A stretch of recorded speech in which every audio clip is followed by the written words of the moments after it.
எங்க மச்சான் சீமான சொல்ல பாரு யாருன்னு.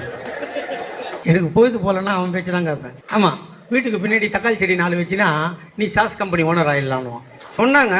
அவன் யூடியூப் எடுத்து பாருங்களேன் நீங்க.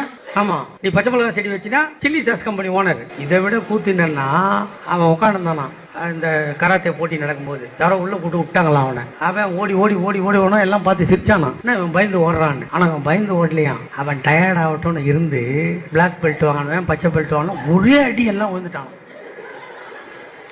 இதுவாது பாதி கற்பனை. இங்க இருந்து இலங்கைக்கு போயிட்டானா. பிரபாகரன் கூட உட்காந்துக்கிறானா. மான் கறி சாப்பிடுறியா முயல் கறி சாப்பிடுறியான்னு அவர் கேட்டுக்கிறாராம். ஏன்னா அவர் மான் கறி முயல் கறி வேட்டையாடுறது தானே 18 பேரோட காட்டுக்கு போனான் எங்க அண்ணன் பிரபாகரன். பக்கத்துல உட்காந்து இருக்காராம். திடீர்னு தட தட ஒரே துப்பாக்கி சவுண்டான்.